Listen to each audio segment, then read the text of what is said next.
Hello my YouTube family, ಹೇಗಿದ್ದೀರಾ ಎಲ್ಲರೂ? I hope ಎಲ್ಲರೂ ಚೆನ್ನಾಗಿದ್ದೀರಾ. ಅದೇ ರೀತಿ ನಿಮ್ಮ ಲೈಫ್ನಲ್ಲಿ ಪಾಸಿಟಿವ್ ಆಗಿ ಥಿಂಕ್ ಮಾಡ್ತಾ ಇದ್ದೀರಾ ಅಂತ ಅಂದ್ಕೊಂಡಿದ್ದೀನಿ. ಇವತ್ತಿನ ಈವ್ನಿಂಗ್ ರೀಡಿಂಗಲ್ಲಿ ಬ್ಯೂಟಿಫುಲ್ ಆಗಿರುವಂತಹ ಯಾವ ಎನರ್ಜಿ ಇದೆ ಅಂತ ನೋಡೋಣ. ಮೊದಲು ಕಾಮಾಗಿ ಕೂತ್ಕೊಳ್ಳಿ, ಡೀಪ್ ಬ್ರೀತನ್ನು ತಗೊಳ್ಳಿ, ನಿಮ್ಮ ಮೈಂಡ್ ಮತ್ತು ಮನಸ್ಸನ್ನು ರಿಲ್ಯಾಕ್ಸ್ ಮಾಡ್ಕೊಳ್ಳಿ. ಈಗ ನಿಮ್ಮ ಪರ್ಸನ್ ಹೆಸರನ್ನು ಮನಸಾರೆ 3 ಬಾರಿ ನೆನಪಿಸ್ಕೊಳ್ಳಿ. ನಿಮ್ಮ ಪರ್ಸನ್ ಫೇಸನ್ನು ಇಮ್ಯಾಜಿನ್ ಮಾಡ್ಕೊಳ್ಳಿ. ಅವರು ಮತ್ತು ನೀವು ಒಟ್ಟಿಗೆ ಕಳೆದಿರುವ ಬ್ಯೂಟಿಫುಲ್ ಮೆಮೊರೀಸ್ನ ನೆನಪು ಮಾಡ್ಕೊಳ್ಳಿ. ಅದಕ್ಕೂ ಮೊದಲು ಈ ರೀಡಿಂಗ್ ನಿಮ್ಮವರೆಗೂ ತಲುಪಿದೆ ಅಂದರೆ ಯು ಆರ್ ಸೋ ಬ್ಲೆಸ್ಡ್. ಯೂನಿವರ್ಸ್ಗೆ ಗ್ರ್ಯಾಟಿಟ್ಯೂಡ್ ಹೇಳಿ, ಥ್ಯಾಂಕ್ ಯು ಯೂನಿವರ್ಸ್ ಅಂತ ಹೇಳಿ ನಿಮ್ಮ ಪರ್ಸನ್ ಎನರ್ಜಿಯನ್ನು ಫೀಲ್ ಮಾಡಿ. ಬ್ಯೂಟಿಫುಲ್ ಆಗಿರುವ ಎನರ್ಜಿ ಬಂದಾಗ ಅದನ್ನು ರಿಸೀವ್ ಮಾಡ್ಕೊಳ್ಳಿ. ಇದು ಜನರಲ್ ರೀಡಿಂಗ್ ಆಗಿರುತ್ತೆ. ಸೊ ಎಲ್ಲ ವಿಷಯಗಳು ಎಲ್ಲರಿಗೂ ಕೂಡ ಮ್ಯಾಚ್ ಆಗಬೇಕು ಅಂತ ಇಲ್ಲ. ನಿಮ್ಮ ಸಿಚುವೇಶನ್ಗೆ ಮ್ಯಾಚ್ ಆಗುವ ಎನರ್ಜಿ ಮಾತ್ರ ರಿಸೀವ್ ಮಾಡ್ಕೊಳ್ಳಿ. ಯಾವುದಾದ್ರೂ ಭಾಗ ನಿಮಗೆ ಮ್ಯಾಚ್ ಆಗಲಿಲ್ಲ ಅಂದರೆ ಅದನ್ನು ಫೋರ್ಸ್ ಆಗಿ ತಗೊಳ್ಬೇಡಿ. ಈ ರೀಡಿಂಗ್ನ ಉದ್ದೇಶ ಏನು ಅಂದರೆ, ಈ ಕ್ಷಣದ ಪ್ರೆಸೆಂಟ್ ಎನರ್ಜಿ ಹೇಗಿದೆ, ನಿಮ್ಮ ಪರ್ಸನ್ ಮನಸ್ಸಿನಲ್ಲಿ ಏನು ನಡೀತಾ ಇದೆ, ನಿಮ್ಮಿಬ್ಬರ ನಡುವೆ ಯಾವ ರೀತಿಯ ಎಮೋಷನ್ಸ್ ಅಥವಾ ವೈಬ್ಸ್ ನಡೀತಾ ಇದೆ, ಅದನ್ನು ನಿಮಗೆ ತಿಳಿಸುವ ಒಂದು ಸಣ್ಣ ಪ್ರಯತ್ನ ಅಷ್ಟೆ. ಹಾಗಾಗಿ ಓವರ್ ಆಗಿ ನೆಗೆಟಿವ್ ಆಗಿ ಯೋಚನೆ ಮಾಡಬೇಡಿ. ನಿಮ್ಮ ಮನಸ್ಸನ್ನು ಅನಾವಶ್ಯಕ ಭಯಗಳಿಂದ ತುಂಬಿಸ್ಕೊಳ್ಬೇಡಿ. ಯಾವುದೇ ರಿಲೇಷನ್ಶಿಪ್ಪಲ್ಲಿ ಆಗಿರಲಿ, ಪಾಸಿಟಿವ್ ಎನರ್ಜಿ ಅನ್ನೋದು ತುಂಬ ಇಂಪಾರ್ಟೆಂಟ್ ಆಗಿರುತ್ತೆ. ನಿಮ್ಮಿಬ್ಬರ ಪ್ರೀತಿ ಅನ್ನೋದು ನಿಜವಾಗಿದ್ದರೆ, ಅದು ಪ್ಯೂರ್ ಆಗಿದ್ದರೆ, ಯೂನಿವರ್ಸ್ ಸೇರಿಸಬೇಕಾದ ಇಬ್ಬರನ್ನು ಯಾರೂ ಕೂಡ ಶಾಶ್ವತವಾಗಿ ದೂರ ಮಾಡೋದಕ್ಕೆ ಆಗೋದಿಲ್ಲ. ಆದರೆ ಒಂದು ವಿಷಯ ನೆನ್ಪಿಟ್ಕೊಳ್ಳಿ, ಬಲವಂತದಿಂದ ಯಾವ ರಿಲೇಷನ್ಶಿಪ್ ಕೂಡ ಉಳಿಯೋದಿಲ್ಲ. ಪ್ರೀತಿ ಅಂದರೆ ಅದು ಫೋರ್ಸ್ ಅಲ್ಲ, ಅದು ಅರ್ಥ ಮಾಡ್ಕೊಳ್ಳೋದು, ರೆಸ್ಪೆಕ್ಟ್, ಕೇರ್ ಮತ್ತು ನಿಜವಾದ ಕನೆಕ್ಷನ್. ಹಾಗಾಗಿ ಕಾಮ್ ಆಗಿರಿ, ಪಾಸಿಟಿವ್ ಆಗಿರಿ. ಯಾವುದು ನಿಮ್ಮದಾಗಿದೆಯೋ ಅದು ಸರಿಯಾದ ಟೈಮ್ನಲ್ಲಿ ನಿಮ್ಮ ಹತ್ರ ಬಂದೇ ಬರುತ್ತೆ. ರೀಡಿಂಗನ್ನು ನೋಡಬೇಕಾದ್ರೆ ವಿಡಿಯೋನ ಲೈಕ್ ಮಾಡ್ಕೊಳ್ಳಿ. ಅದೇ ರೀತಿ ಚಾನಲ್ನ ಸಬ್ಸ್ಕ್ರೈಬ್ ಮಾಡಿಕೊಂಡು ಕನೆಕ್ಟ್ ಆಗಿ. Negativity and regret energy. ಇವರು ತುಂಬ ನೆಗೆಟಿವಿಟಿ ನೋಡಿದ್ದಾರೆ, ಇಲ್ಲಾಂದರೆ ಈಗಲೂ ಇವರ ಲೈಫ್ನಲ್ಲಿ ಏನೋ ನೆಗೆಟಿವ್ ಆಗಿ ನಡೀತಾ ಇದೆ, ಅಂದರೆ ಪ್ರಾಬ್ಲಮ್ಸ್ ನಡೀತಾ ಇದೆ. ನೆಗೆಟಿವ್ ಅಂದರೆ ಆಬ್ವಿಯಸ್ಲಿ ಅವರ ಲೈಫ್ನಲ್ಲಿ ಯಾವುದು ಸರಿಯಾಗಿ ನಡೀತಾ ಇಲ್ಲ. ಲೈಫ್ನೇ ಸಂಪೂರ್ಣ ಅಪ್ಸ್ ಆ್ಯಂಡ್ ಡೌನ್ಸ್ ಆಗಿರುವ ಹಾಗಿದೆ. ತುಂಬ ಥಿಂಗ್ಸ್ ನಡೀತಾ ಇರ್ಬೋದು. ಇಲ್ಲಿ ನೋಡಿದರೆ ಇವರೊಳಗೆ ವೇಟಿಂಗ್ ಇದ್ದರೂ ಕೂಡ ಎಮೋಷ್ನಲ್ ಸ್ಯಾಟಿಸ್ಫ್ಯಾಕ್ಷನ್ ಅನ್ನೋದು ಇಲ್ಲ ಅನ್ನೋ ಎನರ್ಜಿ ಇದೆ. ಇಲ್ಲಿ ನಿಮಗೆ ಒಂದು ವಿಷಯ ಕಾಣಿಸ್ತಾ ಇರ್ಬೋದು, ಕೆಲವರಿಗೆ ಥರ್ಡ್ ಪಾರ್ಟಿ ಸಿಚುವೇಶನ್ ಇರ್ಬೋದು. ಥರ್ಡ್ ಪಾರ್ಟಿ ಅನ್ನೋದು ಫ್ಯಾಮಿಲಿ ಆಗಿರ್ಬೋದು, ಕೆರಿಯರ್ ಆಗಿರ್ಬೋದು, ಜಾಬ್ ಆಗಿರ್ಬೋದು, ಯಾವುದೋ ಒಂದು ಸಿಚುವೇಶನ್ ಕೂಡ ಆಗಿರ್ಬೋದು. ಕೆಲವರ ವಿಷಯದಲ್ಲಿ ಯಾವುದೋ ಒಂದು ಸಿಚುವೇಶನ್ ಅಥವಾ ಫ್ಯಾಮಿಲಿ ಕೂಡ ಥರ್ಡ್ ಪಾರ್ಟಿ ಆಗಿರ್ಬೋದು. ಅಷ್ಟು ಸ್ಟಕ್ ಆಗಿದ್ದಾರೆ ಅಂದರೆ ಈಗ ಇವರು ಅವರ ಮನಸ್ಸಿನ ಪ್ರಕಾರ ಅಲ್ಲ, ಸಿಚುವೇಶನ್ ಪ್ರಕಾರ ನಡೀತಾ ಇದ್ದಾರೆ. ಅದು ಕೂಡ ಅವರ ಇಷ್ಟದಿಂದ ಅಲ್ಲ. ಒಬ್ಬ ಮನುಷ್ಯ ಖುಷಿಯಿಂದ ಏನಾದರೂ ಮಾಡ್ತಾನೆ, ಇನ್ನೊಬ್ಬ ಮನುಷ್ಯ ಯಾವುದಾದ್ರೊಂದು ಸಿಚುವೇಶನ್ ಕಾರಣದಿಂದ ಮಾಡಲೇಬೇಕಾದ ಪರಿಸ್ಥಿತಿ ಬರುತ್ತೆ. ಸೊ ಇಲ್ಲಿ ಕೂಡ ಅಂಥದ್ದೇ ಸಿಚುವೇಶನ್ ಇದೆ. ನಿಮ್ಮ ಪಾರ್ಟ್ನರ್ಗೆ ಮನಸ್ಸಿದ್ರೂ ಕೂಡ ಏನೂ ಮಾಡೋದಕ್ಕೆ ಆಗ್ತಾ ಇಲ್ಲ, ಅವರಿಗೆ ಇಷ್ಟ ಇದ್ದರೂ ಕೂಡ ಏನೂ ಮಾಡೋದಕ್ಕೆ ಆಗ್ತಾ ಇಲ್ಲ. ಅವರೀಗ ಮಾಡ್ತಾ ಇರೋದು ಒಂದೇ ಒಂದು, ಅದು ರಿಗ್ರೆಟ್. ಬಹುಶಃ ಅವರು ನಿಮ್ಮನ್ನು ಯಾವ ರೀತಿ ಟ್ರೀಟ್ ಮಾಡಿದರು, ಯಾವ ರೀತಿ ಕನೆಕ್ಷನ್ನಲ್ಲಿ ಇದ್ದರು, ಯಾವ ಬಿಹೇವಿಯರ್ ನಿಮಗೆ ತೋರಿಸಿದ್ರು, ಇದೆಲ್ಲದರ ಬಗ್ಗೆ ಈಗ ಅವರಿಗೆ ತುಂಬ ರಿಗ್ರೆಟ್ ಆಗ್ತಾ ಇದೆ. ಅವ್ರಿಗೆ ಅನ್ನಿಸ್ತಾ ಇದೆ, ನಾನು ತುಂಬ ಹಾರ್ಶ್ ಆಗಿದ್ದೆ, ನಾನು ಅವರನ್ನು ಅಂಡರ್ಸ್ಟ್ಯಾಂಡ್ ಮಾಡಲಿಲ್ಲ, ನಾನು ವ್ಯಾಲ್ಯೂ ಮಾಡಲಿಲ್ಲ, ನಿಮ್ಮ ಬಗ್ಗೆ ಕೇರ್ ಮಾಡಲಿಲ್ಲ, ನಿಮಗೆ ಲವ್ ಕೊಡಲಿಲ್ಲ, ನಿಮ್ಮ ಎಮೋಷನ್ಸನ್ನು ಅರ್ಥ ಮಾಡ್ಕೊಳ್ಳಲಿಲ್ಲ, ನಿಮಗಾಗಿ ಏನೂ ಮಾಡಲಿಲ್ಲ. ಇಂತಹ ಎನರ್ಜಿ ತುಂಬ ಸ್ಟ್ರಾಂಗ್ ಆಗಿದೆ. ಆದರೆ ಇವತ್ತು ಅವರು ನಿಮಗೆ ಎಲ್ಲವನ್ನು ಕೊಡಬೇಕು ಅಂತ ಬಯಸ್ತಾ ಇದ್ದಾರೆ. ಎಮೋಷನ್ಸ್ ಕೂಡ, ಲವ್ ಕೂಡ, ಈ ಕನೆಕ್ಷನ್ಗಾಗಿ ಎಲ್ಲವನ್ನು ಮಾಡಬೇಕು ಅಂತ ಬಯಸ್ತಾ ಇದ್ದಾರೆ. ಈ ರಿಲೇಷನ್ಶಿಪ್ಗಾಗಿ, ನಿಮಗಾಗಿ, ನಿಮ್ಮಿಬ್ಬರ ಮುಂದಿನ ದಿನಕ್ಕಾಗಿ, ಈ ರಿಲೇಷನ್ಶಿಪ್ಪನ್ನು ಮುಂದುವರಿಸ್ಕೊಂಡು ಹೋಗೋದಕ್ಕಾಗಿ. ಯಾಕೆಂದರೆ ಹೊರಗಿನಿಂದ ಆಪರ್ಚುನಿಟೀಸ್ ಬರ್ತಾ ಇದ್ದರೂ ಕೂಡ, ಕೆಲವು ಥಿಂಗ್ಸ್ ಸರಿಯಾಗ್ತಾ ಇದ್ದರೂ ಕೂಡ ನಿಮ್ಮ ಪಾರ್ಟ್ನರ್ ಒಳಗಿನಿಂದ ಹ್ಯಾಪಿ ಇಲ್ಲ. ಅವರ ಮನಸ್ಸು ಎಲ್ಲಿಯೂ ನಿಲ್ತಾ ಇಲ್ಲ, ವರ್ಕ್ನಲ್ಲೂ ಫೋಕಸ್ ಇಲ್ಲ, ಕೆರಿಯರ್ ಮತ್ತು ಫೈನಾನ್ಷಿಯಲ್ ವಿಷಯದಲ್ಲೂ ಕೂಡ ಮನಸ್ಸಿಲ್ಲ, ಯಾವುದರಲ್ಲೂ ಇಂಟ್ರೆಸ್ಟ್ ಬರ್ತಾ ಇಲ್ಲ. ಅವರ ಮನಸ್ಸು ಒಂದೇ ಜಾಗದಲ್ಲಿ ಸ್ಟಕ್ ಆಗಿದೆ, ಅದು ನಿಮ್ಮಲ್ಲಿ. ಅಷ್ಟು ಹೆವಿ ರಿಗ್ರೆಟ್, ಅಷ್ಟು ಹೆವಿ ಗಿಲ್ಟ್ನಲ್ಲಿದ್ದಾರೆ. ಅವರಿಗೀಗ ಏನು ಮಾಡಬೇಕು ಅನ್ನೋದೇ ಅರ್ಥ ಆಗ್ತಾ ಇಲ್ಲ. ಹೇಗೆ ಮಾಡಬೇಕು, ಯಾಕೆ ಈ ರೀತಿ ಆಯಿತು, ಯಾರ ಮಾತು ಕೇಳಿ ನಿಮ್ಮನ್ನು ರಿಜೆಕ್ಟ್ ಮಾಡಿದ್ರೋ, ಯಾವ ಸಿಚುವೇಶನ್ನಿಂದ ನಿಮ್ಮನ್ನು ದೂರ ಮಾಡಿಕೊಂಡ್ರೋ, ಅಥವಾ ಅವರದೇ ಡಿಸಿಷನ್ನಿಂದ ದೂರ ಮಾಡಿದರೋ, ಕಾರಣ ಯಾವುದೇ ಇರಲಿ, ಈಗ ಅವರೊಳಗೆ ಒಂದೇ ಫೀಲಿಂಗ್ ಇದೆ, ನಾನು ಏನು ಮಾಡಿಬಿಟ್ಟೆ, ಇದು ನನ್ನಿಂದ ಹೇಗಾಯಿತು, ಇಂತಹ ಎನರ್ಜಿ ಇದೆ.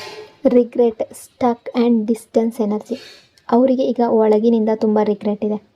ಅಂದರೆ ರಿಗ್ರೆಟ್ ಇದೆ ಅಂದ ಮಾತ್ರಕ್ಕೆ ಅವರು ಸಡನ್ ಆ್ಯಕ್ಷನ್ ತಗೊಳ್ತಾ ಇದ್ದಾರೆ ಅಂತ ಅಲ್ಲ, ಆ್ಯಕ್ಷನ್ ಇನ್ನೂ ತಗೊಳ್ತಾ ಇಲ್ಲ.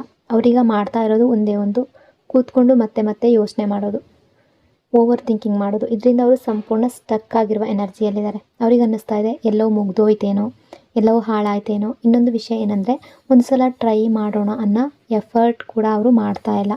ಒಂದು ಸಲ ಸಾರಿ ಹೇಳಿ ನೋಡೋಣ, ಒಂದು ಸಲ ಅಪ್ರೋಚ್ ಮಾಡಿ ನೋಡೋಣ, ಈ ರೀತಿ ಅವರು ಥಿಂಕ್ ಮಾಡ್ತಾ ಇದ್ದಾರೆ. ಬಟ್ ನೀವು ರಿಜೆಕ್ಟ್ ಮಾಡ್ಬೋದು, ಇಷ್ಟ ಆಗದೇ ಇರಬಹುದು ಅನ್ನೋ ರೀತಿ ಕೂಡ ಥಿಂಕ್ ಮಾಡ್ತಾ ಇದ್ದಾರೆ. ಅವರಿಗೆ ಆಪರ್ಚುನಿಟಿ ಕೂಡ ಸಿಕ್ಕಿತ್ತು, ನಿಮ್ಮನ್ನು ಕಾಂಟ್ಯಾಕ್ಟ್ ಮಾಡುವ ಅವಕಾಶ ಕೂಡ ಬಂದಿತ್ತು, ನಿಮ್ಮ ಜೊತೆ ಮಾತಾಡುವ ಚಾನ್ಸ್ ಕೂಡ ಸಿಕ್ಕಿತ್ತು, ಅಥವಾ ಯಾವುದಾದ್ರೊಂದು ರೀಸನ್ ಮಾಡಿಕೊಂಡು ನಿಮ್ಮ ಜೊತೆ ಕಮ್ಯುನಿಕೇಷನನ್ನು ಮಾಡ್ಬೋದಿತ್ತು. ಆದರೆ ಈ ಆಪರ್ಚುನಿಟೀಸ್ಗಳನ್ನು ಅವರು ಮಿಸ್ ಮಾಡ್ಕೊಂಡಿದ್ದಾರೆ. ಈಗ ಅವರು ಏನು ಮಾಡಬೇಕು, ಹೇಗೆ ಮಾಡಬೇಕು, ಯಾವುದು ಕರೆಕ್ಟ್ ಯಾವುದು ರಾಂಗ್ ಅಂತ ಅರ್ಥ ಮಾಡ್ಕೊಳ್ಳೋದಕ್ಕೆ ಆಗದೆ ಸಂಪೂರ್ಣ ಸ್ಟಕ್ ಆಗಿದ್ದಾರೆ. ಇನ್ನು ಅವರಿಗೆ ಆ ಪೇಯ್ನ್ ತಡೆಯೋದಕ್ಕೆ ಆಗ್ತಾ ಇಲ್ಲ. ಒಂದು ವೇಳೆ ಅವರ ಫ್ಯಾಮಿಲಿ ಈ ರಿಲೇಷನ್ಶಿಪ್ನ ಒಪ್ಪದೇ ಇದ್ದರೆ, ಅಥವಾ ಫ್ಯಾಮಿಲಿ ನಿಮ್ಮಿಬ್ಬರ ನಡುವೆ ಡಿಸ್ಟೆನ್ಸ್ ಕ್ರಿಯೇಟ್ ಮಾಡಿದರೆ, ಅಥವಾ ಫ್ಯಾಮಿಲಿ ನಿಮ್ಮ ಸಪೋರ್ಟ್ನಲ್ಲಿ ಇರಲಿಲ್ಲ ಅಂದರೆ, ಅಥವಾ ನಿಮ್ಮ ಬಗ್ಗೆ ನೆಗೆಟಿವ್ ಆಗಿ ವಿಷಯಗಳು ನಡೀತಾ ಇದ್ದರೆ, ಅಥವಾ ಫ್ಯಾಮಿಲಿಗೆ ಸಂಬಂಧಿಸಿದ ಯಾವುದಾದ್ರೊಂದು ಇಶ್ಯೂ ಇದ್ದರೆ, ಈಗ ನಿಮ್ಮ ಪಾರ್ಟ್ನರ್ ಫ್ಯಾಮಿಲಿಯಿಂದಲೂ ಡಿಸ್ಟೆನ್ಸ್ ಕ್ರಿಯೇಟ್ ಮಾಡ್ತಾ ಇರುವ ಎನರ್ಜಿಯಲ್ಲಿದ್ದಾರೆ. ಎಲ್ಲರಿಂದಲೂ ಅವರನ್ನು ಅವರು ದೂರ ಮಾಡ್ಕೊಳ್ತಾ ಇದ್ದಾರೆ. ಇಲ್ಲಿ ಅವರಿಗೆ ಯಾರ ಸಪೋರ್ಟ್ ಕೂಡ ಸಿಗ್ತಾ ಇಲ್ಲ ಅನ್ನೋ ಎನರ್ಜಿ. ಪಾಸ್ಟಲ್ಲಿ ಈ ವ್ಯಕ್ತಿ ನಿಮ್ಮ ಬಗ್ಗೆ ನಿಮ್ಮನ್ನು ಪ್ರಿಯಾರಿಟಿಯಲ್ಲಿ ಇಡಲಿಲ್ಲ, ನಿಮ್ಮ ಬಗ್ಗೆ ಯೋಚನೆ ಮಾಡಲಿಲ್ಲ, ಬೇರೆಯವರನ್ನು ನಿಮಗಿಂತ ಹೈಯಲ್ಲಿಟ್ಟರು, ಅವರ ಮಾತಿನ ಪ್ರಕಾರ ನಡ್ಕೊಂಡಿರ್ಬೋದು. ಯಾವ ಕಾರಣಕ್ಕೆ ಹಾಗೆ ಮಾಡಿದ್ರು, ಅದರ ಹಿಂದೆ ಅವ್ರಿಗೆ ಏನಾದರೂ ಯಾವುದಾದರೂ ಒಂದು ಸಿಚುವೇಶನ್ ಕೂಡ ಕಾರಣ ಆಗಿರ್ಬೋದು. ಮೊದಲು ಈ ರಿಲೇಷನ್ಶಿಪ್ ಸ್ಟಾರ್ಟ್ ಆದಾಗ, ಅಥವಾ ಈ ರಿಲೇಷನ್ಶಿಪ್ಪಲ್ಲಿ ನೀವು ಮೊದಲು ಬಂದಾಗ, ಮೊದಲಿನ ದಿನಗಳಲ್ಲಿ ಎಲ್ಲವೂ ತುಂಬ ಚೆನ್ನಾಗಿತ್ತು, ಒಬ್ಬರ ಮೇಲೊಬ್ಬರಿಗೆ ತುಂಬ ಲವ್ ಇತ್ತು. ಆದರೆ ನಿಧಾನವಾಗಿ ಥಿಂಗ್ಸ್ ಸಂಪೂರ್ಣ ಚೇಂಜ್ ಆಗ್ತಾ ಹೋಯಿತು. ಅವರ ಬಿಹೇವಿಯರ್ ಕೂಡ ನಿಧಾನವಾಗಿ ಬದಲಾಗೋದಕ್ಕೆ ಶುರುವಾಯಿತು. ಒಂದು ಹಂತದಲ್ಲಿ ಅವರು ಇಷ್ಟು ಚೇಂಜ್ ಆಗ್ತಾರೆ ಅಂತ ನೀವು ಕನಸಲ್ಲೂ ಎಕ್ಸ್ಪೆಕ್ಟ್ ಮಾಡಿರಲಿಲ್ಲ. ಅಷ್ಟರ ಮಟ್ಟಿಗೆ ಅವರು ಬದಲಾಗಿದ್ದರು. Change, regret and reunion energy. ಒಂದು ಕ್ಷಣದಲ್ಲಿ ಅವರು ಸಂಪೂರ್ಣ ಚೇಂಜ್ ಆದರು. ಇಷ್ಟು ಚೇಂಜ್ ಆಗ್ಬೋದು ಅಂತ ನೀವು ಯಾವತ್ತೂ ಎಕ್ಸ್ಪೆಕ್ಟ್ ಮಾಡಿರಲಿಲ್ಲ. ಈ ಪರ್ಸನ್ ಹೀಗಾಗ್ಬೋದು, ಹೀಗೆ ಬದಲಾಗ್ಬೋದು ಅಂತ ನೀವು ಯಾವತ್ತಿಗೂ ಯೋಚನೆ ಮಾಡಲಿರಲಿಲ್ಲ. ಸೊ ನಿಮ್ಮ ಹಾರ್ಟ್ಗೆ ಹರ್ಟ್ ಮಾಡಿ, ನಿಮ್ಮ ಜೊತೆ ರಾಂಗ್ ಆಗಿ ನಡ್ಕೊಂಡು, ಇವತ್ತು ಅವರು ಫ್ರಸ್ಟ್ರೇಷನ್, ರಿಗ್ರೆಟ್ ಮತ್ತು ಪೇಯ್ನಲ್ಲಿದ್ದಾರೆ. ಅವರು ನಿಮ್ಮ ಕಡೆಯಿಂದ ಆ್ಯಕ್ಷನ್ ಎಕ್ಸ್ಪೆಕ್ಟ್ ಮಾಡ್ತಾ ಇರುವ ಹಾಗೆ ಕೂಡ ಇದೆ. ಅವರಿಗೆ ಒಂದು ಹೋಪ್ ಇದೆ, ಬಹುಶಃ ನೀವು ಈ ರಿಲೇಷನ್ಶಿಪ್ಪನ್ನು ಸೇವ್ ಮಾಡ್ಬೋದು ಅನ್ನೋ ಹೋಪ್. ಆದರೆ ಯಾಕೆ ನೀವು ಸೇವ್ ಮಾಡಬೇಕು? ಇಷ್ಟೆಲ್ಲ ಹರ್ಟ್ ಆದ ನಂತರ ಅವರು ಸ್ಟೆಪ್ ತಗೊಳ್ಳದೇ ಇದ್ದರೆ ನೀವು ಹೇಗೆ ಸೇವ್ ಮಾಡ್ಬೋದು? ಅವರ ಹಾರ್ಟ್ ಮತ್ತು ಮನಸ್ಸಿನಲ್ಲಿ ಏನು ನಡೀತಾ ಇದೆ ಅನ್ನೋದು ನಿಮ್ಗೆ ಹೇಗೆ ಗೊತ್ತಾಗಬೇಕು? ಇವತ್ತಿಗೂ ಕೂಡ ಅವರು ನಿಮ್ಮನ್ನು ಮಿಸ್ ಮಾಡ್ತಾ ಇದ್ದಾರೆ, ಲೈಕ್ ಮಾಡ್ತಾ ಇದ್ದಾರೆ, ನಿಮ್ಮ ಬಗ್ಗೆ ಯೋಚನೆ ಮಾಡ್ತಾ ಇದ್ದಾರೆ, ನಿಮಗಾಗಿ ಆ್ಯಕ್ಷನ್ ತೊಗೊಳೋದಕ್ಕೆ ರೆಡಿ ಇದ್ದಾರೆ, ಅಥವಾ ಯಾವುದಾದ್ರೂ ಡಿಸಿಷನ್ ತೊಗೊಳೋದಕ್ಕೆ ರೆಡಿ ಇದ್ದಾರೆ ಅನ್ನೋದು ನಿಮಗೆ ಗೊತ್ತಾಗೋದು ಹೇಗೆ? ಸೊ ಎನರ್ಜಿಯ ಪ್ರಕಾರ ಅವರಿಗೆ ನಿಮ್ಮ ಕಡೆ ಬರಬೇಕು ಅನ್ನೋ ಡಿಸೈರ್ ತುಂಬ ಇದೆ, ನಿಮ್ಮನ್ನು ಕಾಂಟ್ಯಾಕ್ಟ್ ಮಾಡಬೇಕು ಅನ್ನೋ ಡಿಸೈರ್ ಇದೆ, ಈ ಕನೆಕ್ಷನನ್ನು ಸ್ಟ್ರಾಂಗ್ ಮಾಡಬೇಕು ಅನ್ನೋ ಡಿಸೈರ್ ಕೂಡ ಇದೆ. ಆದರೆ ಆ ಡಿಸೈರ್ ಇದ್ದರೂ ಕೂಡ ಇನ್ನೂ ಸ್ಟಕ್ ಆಗಿರುವ ಎನರ್ಜಿಯಲ್ಲಿದ್ದಾರೆ. ತುಂಬ ಸಿಚುವೇಶನ್ ಅಡ್ಡ ಇರ್ಬೋದು, ತುಂಬ ಥಿಂಗ್ಸ್ಗಳು ಅಡ್ಡ ಇರ್ಬೋದು, ತುಂಬ ಥಿಂಗ್ಸ್ಗಳು ಒಂದೇ ಟೈಮ್ನಲ್ಲಿ ನಡೀತಾ ಇದೆ. ಅವರ ಮೈಂಡ್ಸೆಟ್ ತುಂಬ ನೆಗೆಟಿವ್ ಆಗಿದೆ. ನೀವು ನನಗೆ ಚಾನ್ಸ್ ಕೊಡಲ್ಲ, ನೀವು ಹೇಗೆ ರಿಯಾಕ್ಟ್ ಮಾಡ್ತಿರೋ ಗೊತ್ತಿಲ್ಲ ಅಂತ ಯೋಚನೆ ಮಾಡ್ತಾ ಇದ್ದಾರೆ. ಅಷ್ಟೇ ಅಲ್ಲ, ಅವರು ನಿಮ್ಮ ಬಗ್ಗೆ ಮಾತ್ರ ಯೋಚನೆ ಮಾಡ್ತಾ ಇಲ್ಲ, ನಿಮ್ಮ ಫ್ಯಾಮಿಲಿ, ನಿಮ್ಮ ಫ್ರೆಂಡ್ಸ್, ನಿಮ್ಮ ಸುತ್ತಲಿನ ಪೀಪಲ್ ಹೇಗೆ ರಿಯಾಕ್ಟ್ ಮಾಡ್ತಾರೆ ಅನ್ನೋದನ್ನು ಯೋಚನೆ ಮಾಡ್ತಾ ಇದ್ದಾರೆ. ಅವರು ನಿಮ್ಮ ಹತ್ರ ಬರಬೇಕು ಅಂತ ಬಯಸ್ತಾ ಇದ್ದಾರೆ. ಲಾಸ್ಟಲ್ಲಿ ಇವರು ಅವರ ವರ್ಕ್ಗೆ, ಮನಿಗೆ ತುಂಬ ಇಂಪಾರ್ಟೆನ್ಸನ್ನು ಕೊಟ್ಟರು, ಆದರೆ ನಿಮಗೆ ವ್ಯಾಲ್ಯೂ ಕೊಡಲಿಲ್ಲ. ಇವತ್ತು ಅವರು ಅದೇ ವಿಷಯಕ್ಕೆ ರಿಗ್ರೆಟ್ ಮಾಡ್ತಾ ಇದ್ದಾರೆ. ಆ ಟೈಮ್ನಲ್ಲಿ ನಾನು ಹಾಗೆ ಮಾಡಬಾರ್ದಿತ್ತು, ಹಾಗೆ ಮಾತಾಡಬಾರ್ದಿತ್ತು, ಆ ರೀತಿ ನಡ್ಕೊಳ್ಬಾರ್ದಿತ್ತು ಅಂತ ಮತ್ತೆ ಯೋಚನೆ ಮಾಡ್ತಾ ಇದ್ದಾರೆ. ಇಲ್ಲಿ ಇವರ ಎನರ್ಜಿ ಏನಂದರೆ, ಅವರು ತುಂಬ ವಿಷಯಗಳನ್ನು ಬಯಸ್ತಾ ಇದ್ದಾರೆ, ಆದರೆ ಯಾವುದು ಆ್ಯಕ್ಷನ್ ಆಗಿ ಮಾಡ್ತಾ ಇಲ್ಲ. ಅವರ ನೆಗೆಟಿವ್ ಮೈಂಡ್ಸೆಟ್ ಅವರನ್ನು ಮುಂದಕ್ಕೆ ಹೋಗೋದಕ್ಕೆ ಬಿಡ್ತಾ ಇಲ್ಲ. ಅದಕ್ಕಾಗಿ ನಿಮ್ಮಿಬ್ಬರ ನಡುವೆ ಇರುವ ಬ್ಲಾಕ್ಸ್, ಮಿಸ್ಅಂಡರ್ಸ್ಟ್ಯಾಂಡಿಂಗ್ಸ್, ಯಾವುದೇ ಸಿಚುವೇಶನ್ ಇದ್ದರೂ ಕೂಡ ಇವೆಲ್ಲವೂ ಅವರನ್ನು ಸಂಪೂರ್ಣವಾಗಿ ಸ್ಟಕ್ ಮಾಡ್ತಾ ಇದೆ, ಹಿಡಿದಿಡ್ತಾ ಇದೆ ಅಲ್ಲಿ. Watching soul connection and fear energy. ಒಂದು ವೇಳೆ ಅವರ ಫ್ಯಾಮಿಲಿ ಅಥವಾ ಬೇರೆ ಜನ ಅಥವಾ ಯಾರೇ ಆದರೂ ಇವರನ್ನು ತಡೀತಾ ಇದ್ದರೆ, ಯಾವುದೋ ಒಂದು ಸಿಚುವೇಶನ್ ಇವರನ್ನು ತಡೀತಾ ಇದ್ದರೆ, ಆದರೂ ಕೂಡ ಅವರು ನಿಮ್ಮ ಮೇಲೆ ಸೀಕ್ರೆಟಾಗಿ ಗಮನ ಇಟ್ಕೊಂಡಿದ್ದಾರೆ. ನಿಮ್ಮ ಲೈಫ್ನಲ್ಲಿ ಏನು ನಡೀತಾ ಇದೆ, ನೀವು ಹೇಗಿದ್ದೀರಾ, ಏನು ಮಾಡ್ತಾ ಇದ್ದೀರಾ, ಏನು ಯೋಚನೆ ಮಾಡ್ತಾ ಇದ್ದೀರಾ ಅನ್ನೋದನ್ನು ತಿಳ್ಕೊಳ್ಳೋದಕ್ಕೆ ಪ್ರಯತ್ನ ಮಾಡ್ತಾ ಇದ್ದಾರೆ. ಯಾರಿಗೂ ಗೊತ್ತಾಗದ ಹಾಗೆ, ನಿಮಗೆ ಗೊತ್ತಾಗದ ಹಾಗೆ, ಅಥವಾ ಅವರ ಸುತ್ತಲಿನ ಜನರಿಗೆ ಗೊತ್ತಾಗದ ಹಾಗೆ ಅವರು ನಿಮ್ಮ ಮೇಲೆ ಗಮನ ಇಡ್ತಾ ಇದ್ದಾರೆ. ನಿಮಗನ್ಸಿರ್ಬೋದು, ಈ ಪರ್ಸನ್ ಯಾವತ್ತೂ ನನ್ನ ವ್ಯಾಲ್ಯೂ ಮಾಡಲಿಲ್ಲ, ನನ್ನ ಕೇರ್ ಮಾಡಲಿಲ್ಲ, ನನ್ನ ಬಗ್ಗೆ ಕನ್ಸರ್ನ್ ಇರಲಿಲ್ಲ, ನಾನೇ ಯಾವಾಗಲೂ ಈ ರಿಲೇಷನ್ಶಿಪ್ಗಾಗಿ ಎಫರ್ಟ್ ಹಾಕಿದೆ, ನೀವು ಮೇಲ್ ಆಗಿರಲಿ ಫೀಮೇಲ್ ಆಗಿರಲಿ ಯಾರೇ ಆಗಿರಲಿ. ಬಟ್ ಎನರ್ಜಿಯ ಪ್ರಕಾರ ಅವರಿಗೆ ನಿಮ್ಮ ಬಗ್ಗೆ ಕನ್ಸರ್ನ್ ಇದೆ. ಅವರು ಅದನ್ನು ಶೋ ಮಾಡೋದಿಲ್ಲ ಅಷ್ಟೇ. ಅವರ ಹಾರ್ಟ್ನಲ್ಲಿ ಇದ್ದ ಲವ್, ಅವರ ಟ್ರೂ ಫೀಲಿಂಗ್ಸ್, ಅವರು ನಿಮಗೆ ಯಾವತ್ತೂ ಪ್ರಾಪರಾಗಿ ಹೇಳ್ಕೊಂಡಿಲ್ಲ. ಈಗ ಅದಕ್ಕೆ ಅವರಿಗೆ ರಿಗ್ರೆಟ್ ಆಗ್ತಾ ಇದೆ. ಇವತ್ತಿಗೂ ಅವರು ನಿಮ್ಮನ್ನು ತುಂಬ ಲೈಕ್ ಮಾಡ್ತಾ ಇದ್ದಾರೆ. ತುಂಬ ಸ್ಟ್ರಾಂಗ್ ಸೋಲ್ ಕನೆಕ್ಷನ್ ಇದೆ. ಅವರು ನಿಮ್ಮನ್ನು ಫರ್ಗೆಟ್ ಮಾಡ್ತಾ ಇಲ್ಲ, ಮಾಡೋದಕ್ಕೆ ಸಾಧ್ಯ ಆಗ್ತಾ ಇಲ್ಲ. ನಿಮ್ಮಿಬ್ಬರ ನಡುವೆ ಡೆಸ್ಟಿನಿ ಕನೆಕ್ಷನ್ ಇದೆ ಅನ್ನೋ ಎನರ್ಜಿ. ಅವರು ಡಿವೈನ್ ಗೈಡೆನ್ಸ್ ಕಡೆ ಹೋಗಬೇಕು ಅನ್ನೋ ಫೀಲಿಂಗ್ ಕೂಡ ಅವರೊಳಗೆ ಇದೆ. ಅವರು ನಿಮ್ಮ ಜೊತೆ ಮುಂದೆ ಸಾಗಬೇಕು ಅಂತ ಬಯಸ್ತಾ ಇದ್ದಾರೆ. ನಿಮ್ಮ ಜೊತೆ ಸ್ಟ್ರಾಂಗ್ ಕೆಮಿಸ್ಟ್ರಿ ಫೀಲ್ ಮಾಡ್ತಾ ಇದ್ದಾರೆ. ತುಂಬ ಡೀಪ್ ಲವ್ ಫೀಲ್ ಮಾಡ್ತಾ ಇದ್ದಾರೆ. ಕೆಲವರ ವಿಷಯದಲ್ಲಿ ಫ್ಯಾಮಿಲಿ ಅಥವಾ ಯಾವುದಾದ್ರೊಂದು ಸಿಚುವೇಶನ್ ಅಥವಾ ಥರ್ಡ್ ಪಾರ್ಟಿ ಅನ್ನೋದು ಅಡ್ಡ ಇದ್ದರೆ ಅದೆಲ್ಲದರಿಂದ ಹೊರಗಡೆ ಬರಬೇಕು ಅಂತ ಅಂದ್ಕೊಳ್ತಾ ಇದ್ದಾರೆ. ಒಂದು ವೇಳೆ ನಿಮಗೆ ಯಾವುದೋ ಬ್ಲಾಕೇಜಸ್, ಯಾವುದೋ ಒಂದು ಸಿಚುವೇಶನ್ ಅಥವಾ ಯಾವುದೋ ಒಂದು ಬ್ಲಾಕೇಜಸ್, ನೆಗೆಟಿವ್ ಎನರ್ಜಿ ಇದೆ ಅನ್ನೋ ಫೀಲಿಂಗ್ ನಿಮಗೆ ಇದ್ದರೆ ಮೊದಲು ಆ ನೆಗೆಟಿವಿಟಿ ಅನ್ನೋದು ರಿಮೂವ್ ಆಗಬೇಕು. ಅದಾದ ಮೇಲೆ ಮಾತ್ರ ಥಿಂಗ್ಸ್ ಸ್ಮೂತ್ ಆಗುತ್ತೆ. ಯಾಕೆಂದರೆ ನಿಮ್ಮಿಬ್ಬರ ನಡುವೆ ಸ್ಟ್ರಾಂಗ್ ಕೆಮಿಸ್ಟ್ರಿ ಇದೆ, ಸ್ಟ್ರಾಂಗ್ ಸೋಲ್ ಕನೆಕ್ಷನ್ ಇದೆ. ಅವರು ನಿಮ್ಮನ್ನು ಫರ್ಗೆಟ್ ಮಾಡೋದಕ್ಕೆ ಆಗ್ತಾ ಇಲ್ಲ. ನೀವು ಕೂಡ ಅವರನ್ನು ಸುಲಭವಾಗಿ ಫರ್ಗೆಟ್ ಮಾಡೋದಕ್ಕೆ ಆಗ್ತಾ ಇಲ್ಲ. ಇಬ್ಬರಲ್ಲೂ ಒಂದೇ ಫೀಲಿಂಗ್ ನಡೀತಾ ಇದೆ. ಈಗ ಅವರಿಗೆ ತುಂಬ ಫಿಯರ್ ಇದೆ. ನಿಮ್ಮ ಹತ್ತಿರ ಬಂದರೆ ನೀವು ರಿಜೆಕ್ಟ್ ಮಾಡಿಬಿಡ್ತೀರೇನೋ ಅಂತ ಅವರಿಗೆ ಭಯ ಆಗ್ತಾ ಇದೆ. ನೀವು ಈಗ ಅವರನ್ನು ಯಾವ ರೀತಿ ಟ್ರೀಟ್ ಮಾಡ್ತೀರಾ, ಯಾವ ರೀತಿ ಅವರು ಫೇಸ್ ಮಾಡೋದು, ಅವರು ಮಾಡಿದ ತಪ್ಪಿನ ನಂತರ ನಿಮ್ಮ ಎದುರು ಹೇಗೆ ನಿಲ್ಲೋದು ಅಂತ ಅವರಿಗೆ ಅರ್ಥ ಆಗ್ತಾ ಇಲ್ಲ. ಹಾಗಾಗಿ ಏನು ಮಾಡಬೇಕು, ಯಾವ ರೀತಿ ಮೊದಲ ಹೆಜ್ಜೆ ಇಡಬೇಕು, ಯಾವುದು ರೈಟ್ ಯಾವುದು ರಾಂಗ್ ಅಂತ ಯೋಚನೆ ಮಾಡ್ತಾ ಅವರು ಸರಿಯಾದ ಟೈಮ್ಗಾಗಿ ಕಾಯ್ತಾ ಇದ್ದಾರೆ.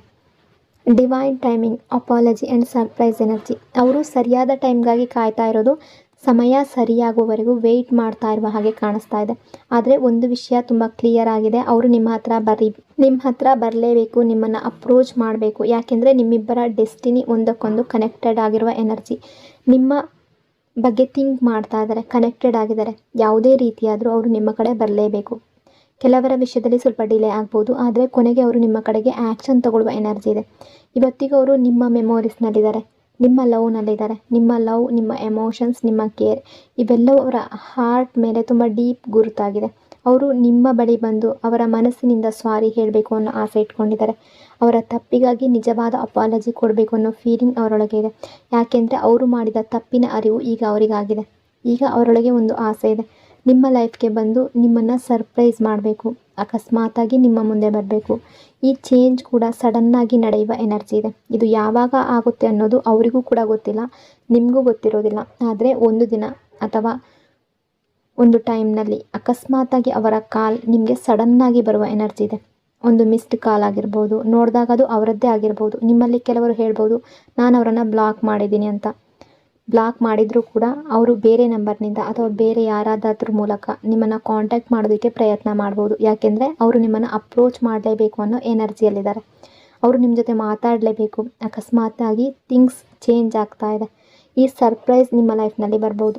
ಆದರೆ ಈಗ ಅವರಿಗೆ ಗೈಡೆನ್ಸ್ ತುಂಬ ಬೇಕಾಗಿದೆ. ಏನು ಮಾಡಬೇಕು, ಹೇಗೆ ಮಾಡಬೇಕು ಅನ್ನೋದು ಅವರಿಗೆ ಅರ್ಥ ಆಗ್ತಾ ಇಲ್ಲ.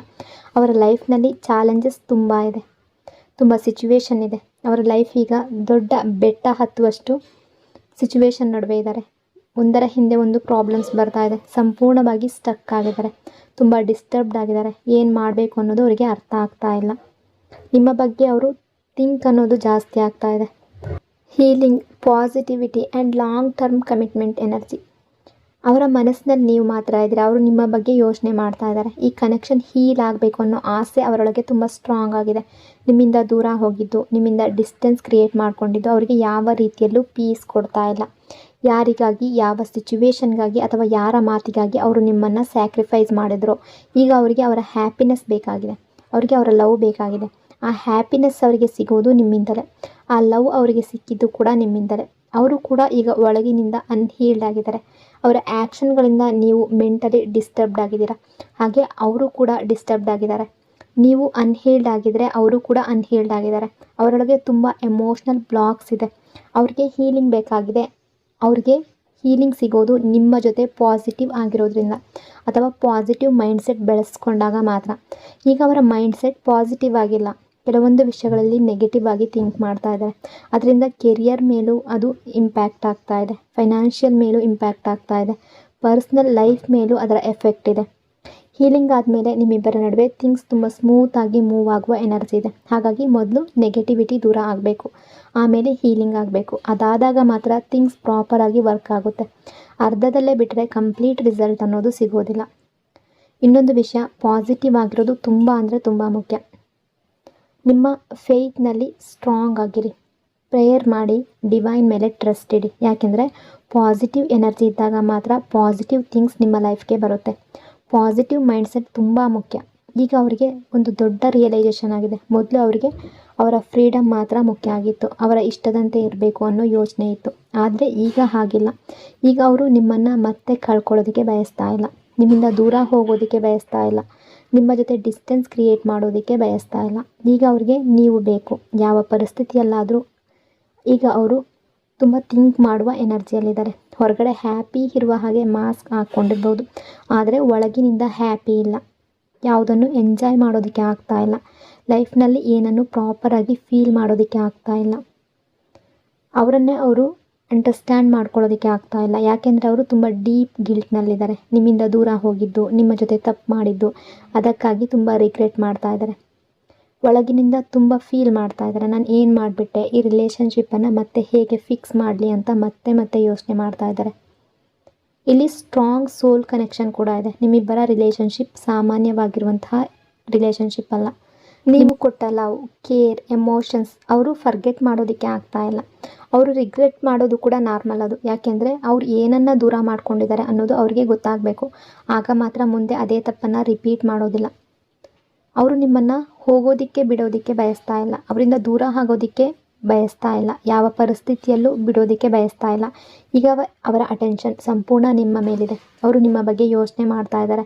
ನಿಮ್ಮ ಜೊತೆ ಲಾಂಗ್ ಟರ್ಮ್ ಕನೆಕ್ಷನ್ ಬಯಸ್ತಾ ಇದ್ದಾರೆ, ನಿಮ್ಮ ಜೊತೆ ಸ್ಟೇಬಲ್ ಫ್ಯೂಚರ್ ಬಯಸ್ತಾ ಇದ್ದಾರೆ. ಒಂದು ವೇಳೆ ಈ ಕನೆಕ್ಷನಲ್ಲಿ ನೀವು ಕಮಿಟ್ಮೆಂಟನ್ನು ಕೇಳಿದ್ರೆ ಅಥವಾ ಲಾಂಗ್ ಟರ್ಮ್ ಕಮಿಟ್ಮೆಂಟ್ ಬಯಸ್ತಾ ಇದ್ದರೆ ಅವರು ಅದನ್ನು ನಿಮ್ಮ ಜೊತೆ ಬಯಸ್ತಾ ಇದ್ದಾರೆ. ಮಿಸ್ಸಿಂಗ್ ಎನರ್ಜಿ ಅನ್ನೋದು ಕೂಡ ತುಂಬ ಸ್ಟ್ರಾಂಗ್ ಆಗಿದೆ. ಸೊ ಇದು ಇವತ್ತಿನ ಈವ್ನಿಂಗ್ ಎನರ್ಜಿ. ಈ ರೀಡಿಂಗ್ ನಿಮಗೆ ಇಷ್ಟ ಆಗಿದೆ ಅಂದ್ಕೊಂಡಿದ್ದೀನಿ. ಇಷ್ಟ ಆಗಿದರೆ ಪಾಸಿಟಿವ್ ಆಗಿ ಕಮೆಂಟ್ ಮಾಡಿ. ಇನ್ನೊಂದು ಬ್ಯೂಟಿಫುಲ್ ರೀಡಿಂಗಲ್ಲಿ ಮತ್ತೆ ಸಿಗ್ತೀನಿ. ಅಲ್ಲಿವರೆಗೂ ಟೇಕ್ ಕೇರ್. ನಿಮ್ಮ ಪ್ರೀತಿ, ನಿಮ್ಮ ಸಪೋರ್ಟ್ಗೆ thank you so much. Lots and lots of love. God bless you all.